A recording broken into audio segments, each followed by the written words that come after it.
What's up mga technician na babalikin DIY Pro Technician na mga hindi pa nagsusubscribe guys, subscribe na kayo. Click ang notification button kaya ganun nyo rin ang mga videos. So yun guys, mag-unboxing tayo ng item galing sa Secure. So alam niyo na naman yung nasa loob nito kasi yun yung nasa title natin guys. So ayan, sa mga nagtatanong kung nasaan ako sa US or taga saan ako sa US. So ayan guys, sa Torrance, California po ako. So ayan guys, at nga pala guys hindi pa yan nabubuksan, ayan o. Wala pang putol yan. Okay, naka-ano pa rin yan. Naka-tape pa rin. So, ayan guys, at tanggalin natin yung tape nya.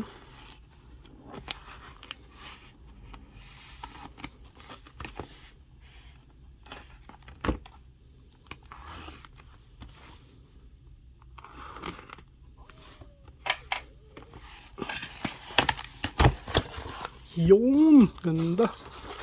Ang laki, grabe. Kasing laki rin ng box nito. Nalagyanan niya guys, oh. Oh, laki oh. So, ilan ba yung laki nito? Tingnan ko lang guys. Ang laki nito, yung box ay 8 inches. Ayan, 8 inches by 5 inches. So, ayan guys ha. Pagka bumili kayo ng rekta sa Secure, ayan guys, kailangan naka-plastic pa siya kasi guys, kapag hindi na naka-plastic, it means binuksan na yan. At ibig sabihin nun guys, open box na tawag doon. Okay? Or may nagbago na doon sa loob. Okay? So, kailangan naka-plastic pa siya guys.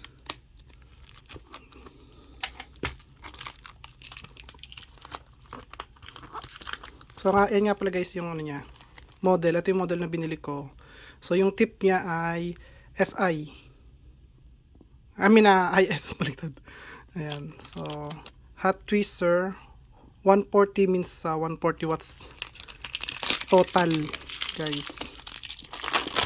So, na hot twister galing sa Secure. So, ito yung ano nila, website, securemall.com. Ganda. Ganda, guys. Grabe. Premium na premium. Ayan. So, sa mga tatanong kung magkano to guys, check out nyo na lang sa official store nila para alam nyo kung magkano yung presyo. Kasi yung akin guys, ito, may binili rin akong mga tips. Ayan, iba pa yung presyo nitong mga to. So kada pairs, ibang presyo niyan guys. Okay? So, tignan natin yung mga tip dito guys na binili ko. So ito guys, 40mm na KS. Ito 6mm, 4mm KS, 6mm KS. Tapos ito 5mm na flat side. Kasi flat siya guys, ayun ang flat. Tapos ito naman ay 3mm ang flat side. Ayan. So ito na yung laman niya. Uy, sabi. Ano yun yung mga nandirito? So, ayan guys, kung nakita nyo, hindi ako bumili ng tag dito, yung charger guys, yung power supply nya guys, hindi ko binili yon. Kaya walang ano to guys, walang ang tag dito, walang nakalagay na power supply dito. Kasi meron ako sariling ito, adapter. Mas maganda to guys. Kasi ito ay 40 watts. I mean 140 watts. Kasi yung sa kanila na include is 60 watts lang yun guys. So ito 40 watts. Anchor. So ito yung gagamitin natin guys. Okay? So syempre kasama tong stand niya. Grabe, ang bigat ng stand. Solid na solid guys. Solid aluminum. Bigat to, tingnan nyo. Pakinggan nyo. Grabe, bigat. So, mamaya yan. Ito muna. So, ito yung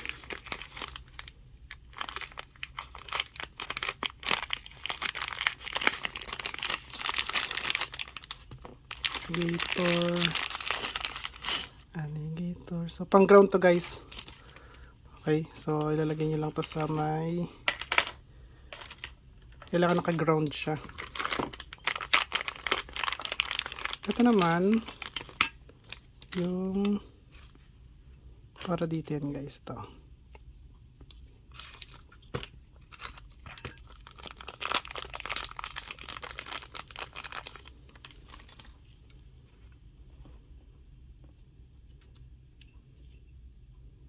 So pag ganito yung lalagay natin nito. Ayan, pag ganyan. Pwede kasi yan guys kahit saan dito, yan o. Pwedeng side. Pero, okay, maganda. Pag ganito.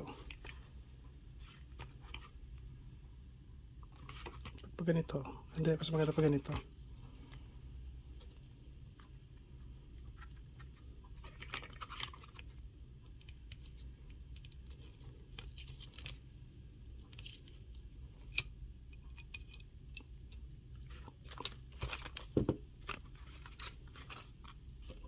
Tapos ito guys, nilalagyan tubig, pero guys hindi ako nagamit ng ganyan. So nilalagyan tubig tapos yung tip dito ipupunas. Ayoko kasi pagka tumagal yung tip, kakalawangin yan. So kahit na nag-evaporate yan, kalawangan pa rin yan. Kaya hindi ko recommended yung ganon. Ito guys, silicone. Grabe, ang ganda ng pagkakaano nyo. Ganda ng texture. So ayan o, PD 3.1. Saktong sakto yung adapter ko. Kaya hindi talaga ako bumili ng kasama yung adapter sa kanila. Kasi ito guys ay PD 3.1 din. Ayan siya. 28 volts, 5 amps. Diba? Ang ganda. Lahat talaga pinagtugma-tugma ko na para makukuha ko yung maximum power nitong hot tweezer. Diba? Ganda. Grabe. So ito yung tip niyan guys. So ito guys, pwede nyo to ilapit. Ilapit natin sa isa't isa. Tsaka may ano ko rin to. May gagawin ako dito guys. Kaya ako din binili to. Kasi marami talaga akong kailangan paggamitan dito. Lalo na sa mga project ko. Yung mga CB natin. Yung USAB na bagong board.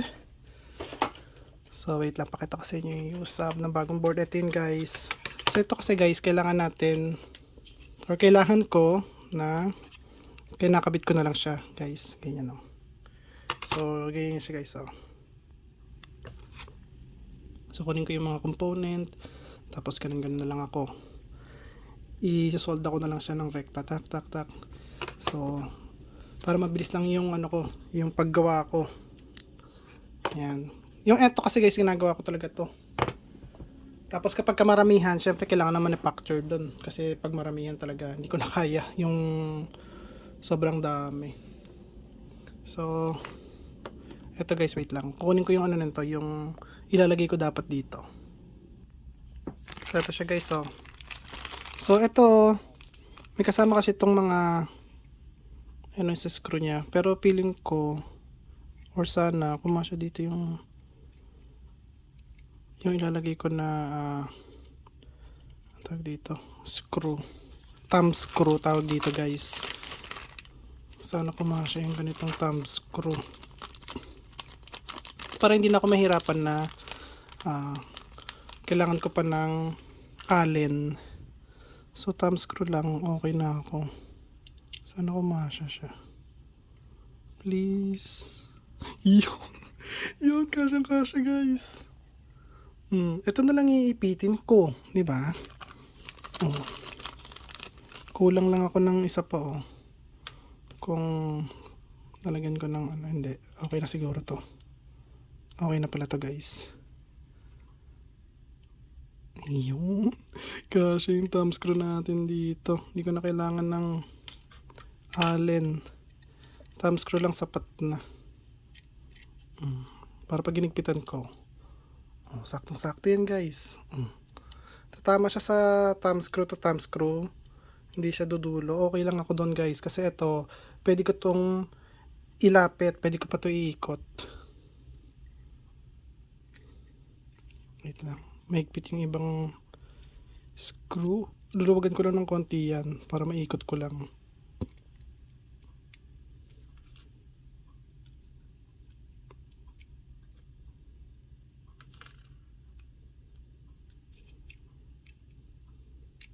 Wait lang guys, para hindi matagal yung video. So yun guys, ang ginawa ko, inalis ko yung ano rito guys, yung hex screw. Ayan, wala na oh. So natira yung hex screw doon, ayan oh, sa may gitna, tsaka dito sa baba. Yan lang yung tinira ko dyan. Ayan. So ngayon kapag ka, ayan, so ayan guys, mahirap siya tanggalin. So kapag ka hand tight ko lang to, unscrew, okay na. Pwede siya tanggalin. Ito nga pala guys, so tignan nyo. Grabe. Hinigpitan ng sobra, kaya tuloy ganun nangyari. Sumakto-sakto lang siya sa ganun. So, buti na lang guys sa bago, hindi pa siya ganyan. Yung ayun, may dent na tuloy siya. Dapat yan hindi ginaganyan. Dapat saktong ano lang, higpit lang. Di naman to guys para makawala eh. So, ayan, hand tight lang na ganyan eh. Oh, tignan nyo, ganda ng ano niya oh. Saktong sakto lang oh, yung pinaka ano niya, space. Kasi yan, tumatama lang din siya sa thumb screw niya. Oh, di ba? Hindi siya sumasagad ng dulo. Saktong-sakto. So, kung magtatanong kayo guys, anong thumb screw to? Ayan guys, M2 na thumb screw yan by 3mm. So, M2 yung laki nung ano niya. Ayan, machine type or ano, tag dito, metric type. Tapos yung haba niya is 3mm. Ayan. Saktong-sakto lang. Ayan o. Diba? Kahit dito sa ano ko, sa secure, nasa secure. Sa pine seal. Ayan guys o. Naka-thumb screw lang din yan para pag gusto kong tanggalin yung ano ko, tip. Tapos kapag kaya, higpitan nyo na. Okay na, okay. Tapos yung ginawa ko lang din yung ano ko, ilaw. Kasi guys, pagka nagsasolda ako, tapos ang dilim. Ang hirap na magsolda.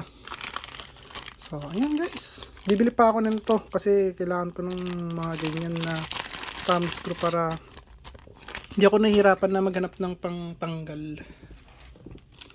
So, ayan. At itry na natin siya guys.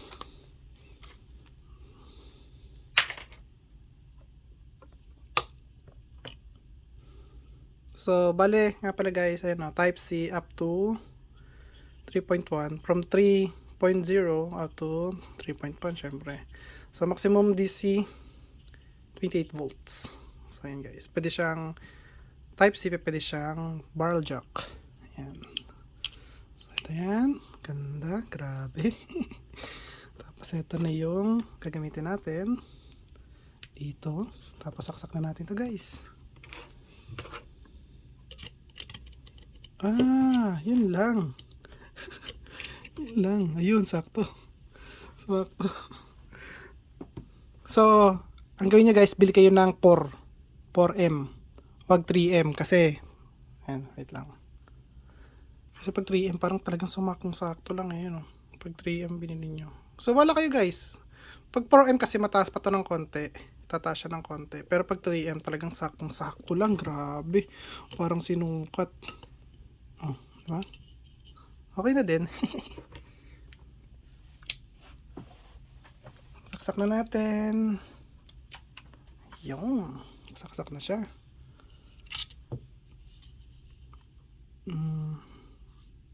Ayan. Kala ko hindi nagana eh. So, nag-ano lang siya. Nag-hibernate ng una. So, ayan guys. At kung nakita nyo, nakikipag-communicate lang siya ng 20 volts.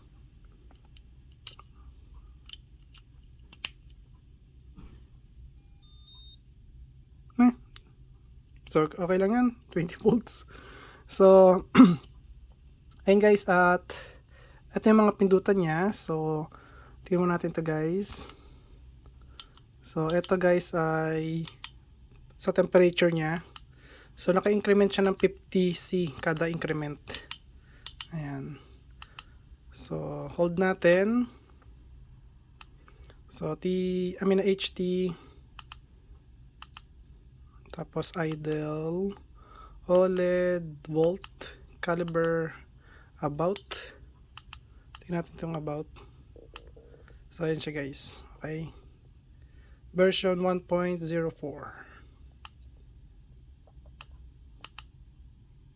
Wait lang natin.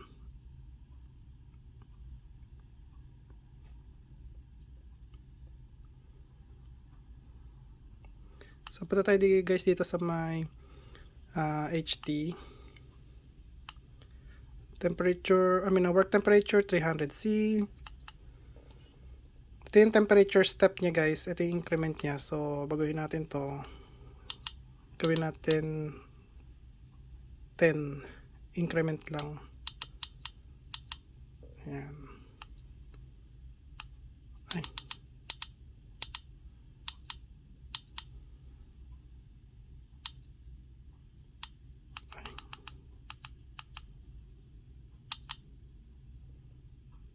Hindi, antayin talaga natin siya, no? So, ito guys, na temperature compensation yata to. Compensation sa left, tapos compensation sa right. Oops. Left, right. Temperature unit, siyempre si degrees tayo. Tapos shield on, buzzer on. Start hip, siyempre off lang lagi. Turbo set, tignan natin ito guys. Uy, may turbo set to. So temperature 1. Okay na yan guys. Okay na yan. Left and right. Store, restore. And wait lang natin ulit. Idle. So sleep time yan, sleep temperature, idle time, sensitivity lagyan natin yan guys ay hanggang ilan ba to?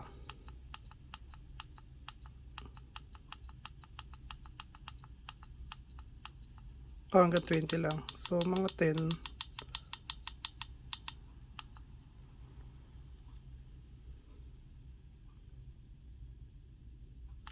Screen open, on. Tapos break na rito guys. Ito baguhin natin na idle time.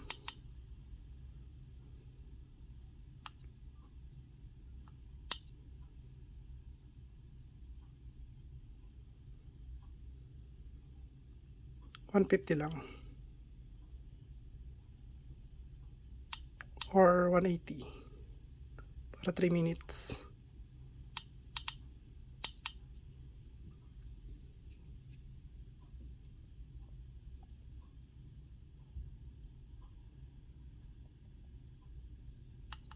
OLED din yan guys.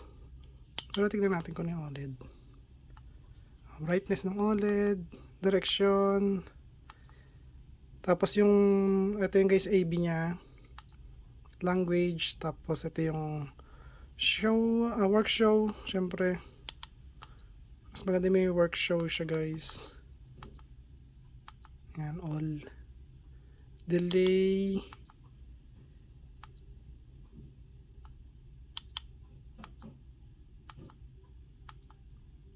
Hindi, mid lang. Logo, delay. So, yan guys. At saan pa tayo? Volt. Maximum voltage, 20 volts. Tingnan natin to guys. Ayun, kaya pala eh. Oh. Ayun na siya guys. Magkano na siya ng 28 volts. Maximum current 5 amps. Pwede ba magawin to? Ayun, max na natin to be. Lahat naka-max na. Low voltage off syempre. Voltage compensation voltage 0. So ayan guys. Wait lang tayo ng konti. Calibration guys, di ko nakakalibrate to kasi ayoko magbago yung calibration nito ng basta-basta guys. Ayan. Oh, naka-max ba si? Naka 28 volts na siya guys. Diba? Kanina 20 volts lang. So ngayon, pag hinold natin to, mag-on to guys. So ngayon, nasa stop pa siya. Ayan. So kailangan ko ng ano rito. Film extractor kasi guys, bago to, uusok to. Ayan.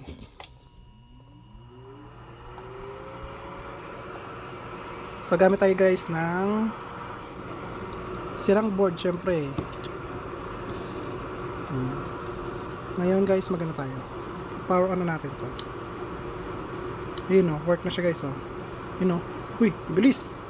Grabe. So ngayon, lagyan natin ito guys sa may 340. Ayan.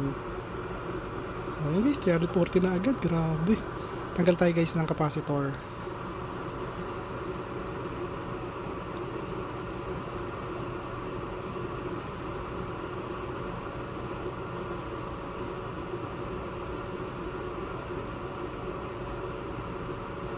Lagyan natin yan ng ano to, ng LED, kasi wala pang LED to eh.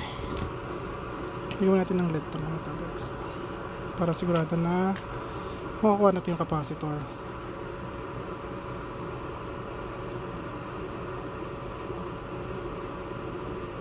Yun o, grabe o, kuha yung capacitor o.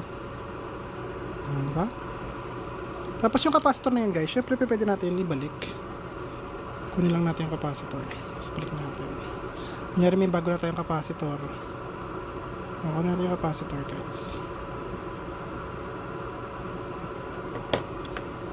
Tapos balik natin dito sa board.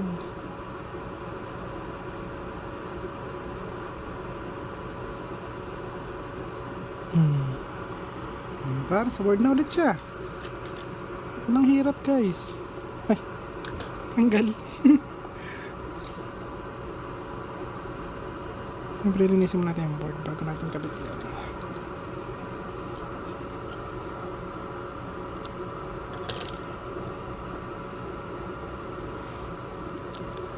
So, ngayon kasi hindi pa ako sanay nito guys. Ngayon pa lang ako makakapag ano nito.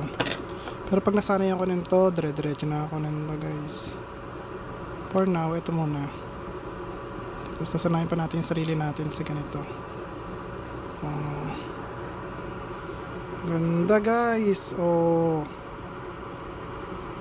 So, yun, pagka magpapalit kayo ng component, tanggalin nyo ng component. Oh. Tapos magpapalit kayo ng component, gamitin nyo lang ulit tong ano.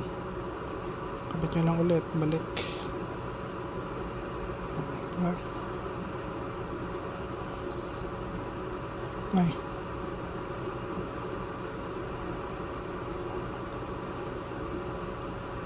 Ayan guys, oh. Pag nasanay na talaga ako dito, dire-diretso na ako dito. Ano na ako nito, magiging professional na rin ako sa paggamit ng tweezer. For now guys, kasi bagoon pa lang at hindi pa natin saulado kung paano gamitin to. Kaya ganyan ang itsura niyan guys, syempre. Sleep. Wala. Wala na yung component.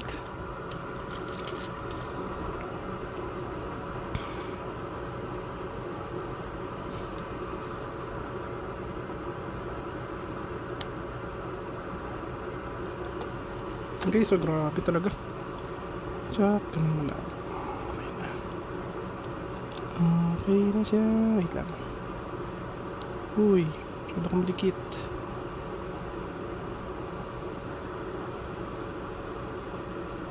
Kita nyo ba guys? Hindi.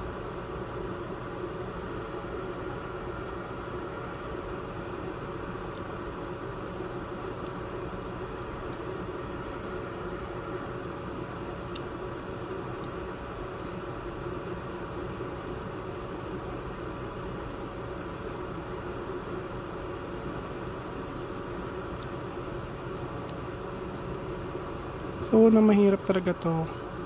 Pero pag nasanay na kayo, sisiw na to guys, pag ganyan. Diba? Nakagandahan lang din kasi dito guys, kapag ka nag-work ka ng tulad nito guys, yung ito maliliit na to, yan o. So pag inalis mo siya, madali mo lang siya alisin. Oh, diba? Tanggal na agad guys, oh. Tapos kung talagang gusto mo siya ikabit ng maayos, gamit ka ng talagang soldering iron. Huwag na tong soldering soldering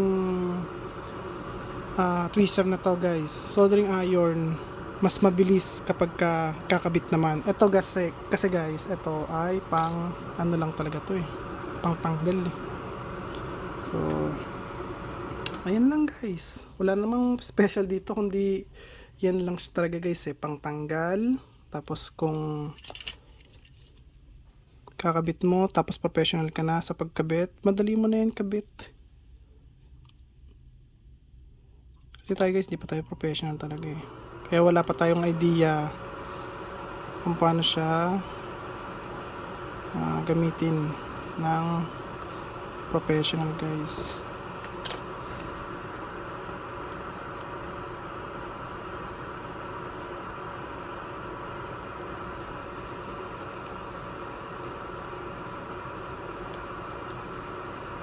Bayan ang tanggal. Tapos kakabit lang natin. Yun lang, ganyan lang. Kabit lang ulit natin siya. Kabit na siya. Mapapractice lang ako nito guys. Pag na-perfect ko na to, ay saglit lang ako dito. So, ayun lang guys. At kung nagustuhan niyo yung video ko, huwag kalimutan mag-like, share, subscribe, click notification bell button, click nyo guys. Bye. Peace.